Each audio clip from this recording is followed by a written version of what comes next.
Hey guys, it's BW out in the garage. Today we're going to lay out the monorail tracks. We're going to get those drilled and tapped and get the bearing packs on there, and we're going to go ahead and cut the carrier plates for the tracks, and we'll try to do the best job we can to keep them shadowed. Stick around and see what goes down.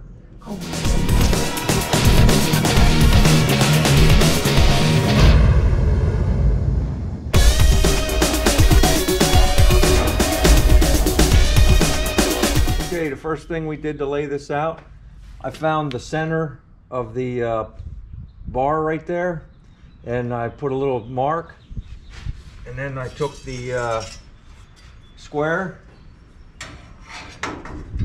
just laid it on the top, measured from the square bottom to the center, and then I knew what my measurement was from the top of this to transfer it back here.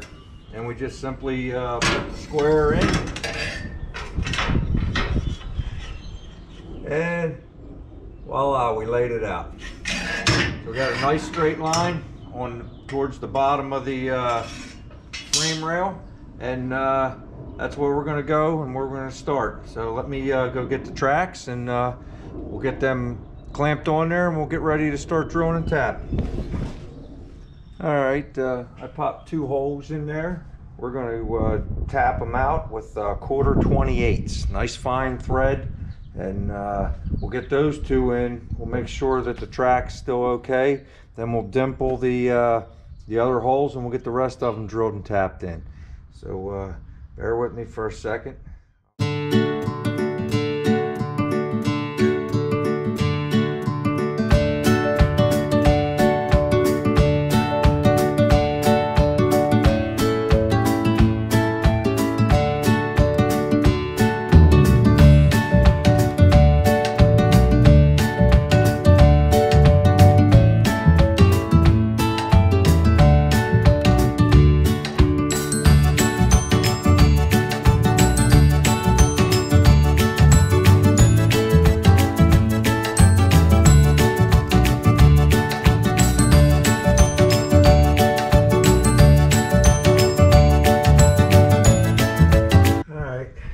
It goes, but that hole's a little bit off, so I'm going to have to open that hole up a little bit. And we'll leave the track on there so that don't happen again. Just give me a few minutes here. Okay, we got it fixed up. I just had to open up this hole just one size just to keep everything nice and straight. So I'll leave the track on here now, and I figure what I'll do is I'll just dimple every single hole with the drill size. Hopefully that'll stay straight enough.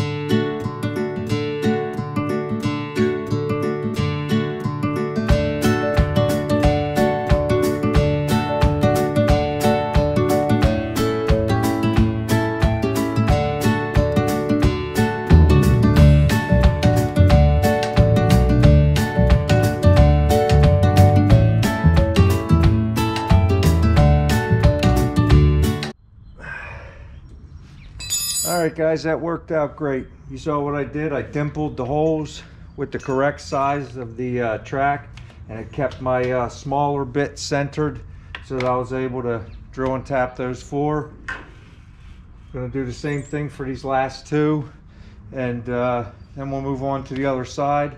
I'm going to go in and get some lunch, and I'm going to do the exact thing on the other side, so we'll just go ahead and fast forward to that, and then we'll get ready to build the plate carriers. But that's where we're going to stop it. Just figured I'd show you real quick. This is the radiator job we did a few weeks back.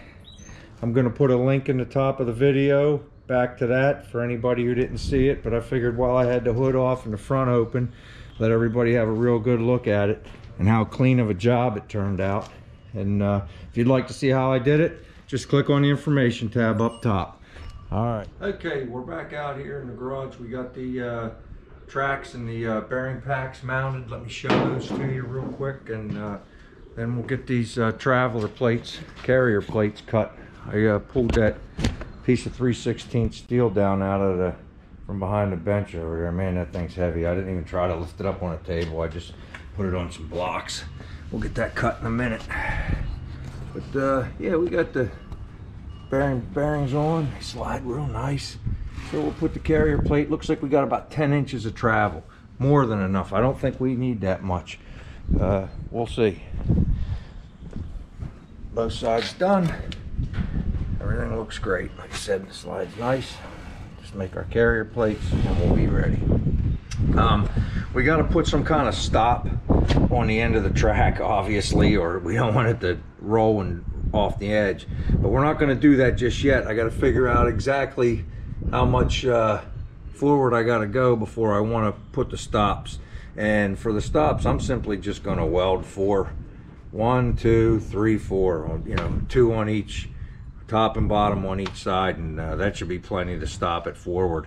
And going back, it's only going to go back as far as the Hudson bearings and tracks up top let it, so it won't even get near these shocks or anything. So we'll figure that out as we go. So everything's kind of like in limbo with that. So now I'm going to cut out these carrier plates. Like I said, we're cutting them to the exact shape of the front frame so that it kind of, you know, shadow boxes and people won't really know what's going on in there. So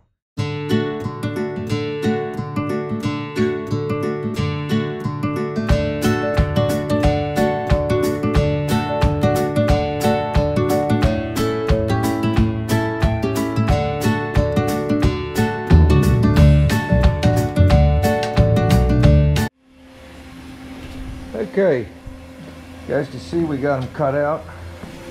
I'll clean them up and then we'll drill some holes, and then I'll come back on and show you what's up. I don't know if you guys noticed how I cut with the plasma cutter. I always use a straight edge and just kind of move it around. If the line was drawn here, I just move it a little bit off until the center of the tip is in the center of the line.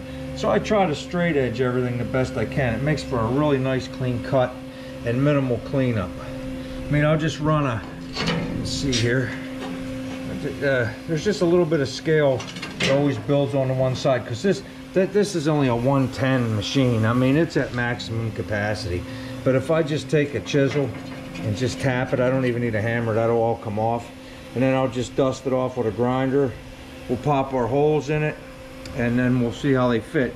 Remember, guys, I moved up a 1/4 inch on these, both of them, because the holes were so close to the bottom. We talked about that in the last video.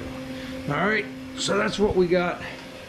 I'll get back to you after I get done grinding these off. Okay, guys, remember what I told you the other day? When things ain't going quite right, stop. So that's what we're gonna do tonight. Let me show you what we got real quick. Looks good. I mean, there's nothing major or anything like that, but I made a little tiny boo-boo on my layout. We got where it travels, it just slides so nice, guys. It's beautiful. But I took for granted that I thought that this, if you ever want to call it manufacturer's edge, was completely straight, and it's not. And maybe my center punch went off, but these 2 holes are just a hair off, So rather than bore them out and have 2 big sloppy holes, I'm just going to weld them shut, grind them. Then I'm going to have my buddy just cut this nice and straight in his end mill, straighten me out. And then I'm going to relay it out, because I have to put 8 bolts on here.